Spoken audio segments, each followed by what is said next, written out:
दोस्तों नमस्कार। आशा है आप सभी अच्छे होंगे। आज हम जिस विषय पर बात करेंगे वो है सिफिलिस। सिफिलिस एक यौन संचालित रोग है, सेक्सुअल ट्रांसमिटेड इन्फेक्शन या फिर सेक्सुअल ट्रांसमिटेड डिजीज, जो ट्रेपोनोमा पैलेडियम नामक बैक्टीरिया के कारण होता है। यह रोग मुख्य रूप से यौन संबंधों के माध्यम से फैलता है।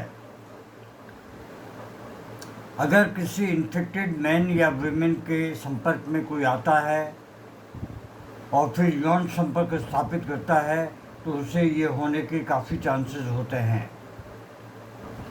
सिफिलिस के 3 चरण होते हैं: प्राथमिक चरण, द्वितीय चरण और तृतीय चरण। प्राथमिक चरण में सिफिलिस में लिंग के ऊपर में एक छोटा सा अल्सर पैदा हो जाता है।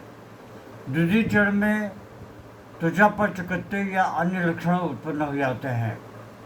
तृतीय चरण में हृदय, मस्तिष्क या अन्य अंगों में गंभीर समस्याएं पैदा होती हैं। इसके लक्षण क्या हैं?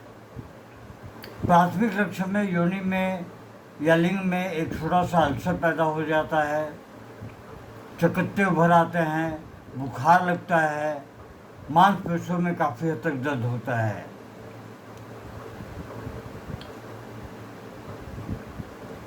सिफिलिस के लिए होम्योपैथी दवाइयाँ, सबसे बड़ी दवा जो है वो है सिफिलिनियम।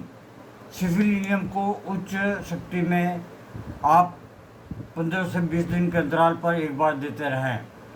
सीम की पोटेंसी में 2 बूंद early in the morning empty stomach, आधे कप पानी में डाल के 15 से 20 मिनट के अंतराल पे।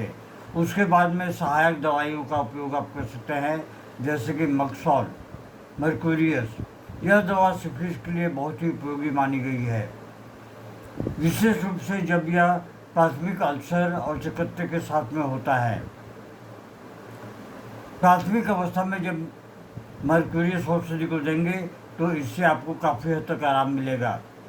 सल्फर, यह दवा सिफिलिस के लिए बहुत उपयोगी है, विशेष रूप से त्वचा पर जब चकत्ते या अन्य लक्षणों के साथ उत्पन्न होता है।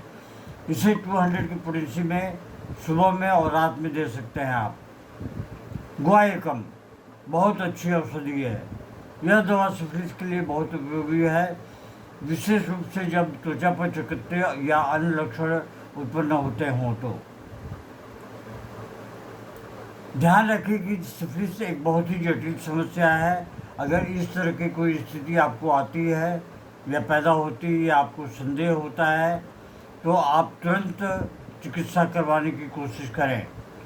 इसे छिपाने से रोग और बढ़ जाता है और ये घातक बीमारी का रूप ले लेती है। आशा है आप इसे समझेंगे और अच्छी तरह से समझेंगे। धन्यवाद। Long live homeopathy, long live any man.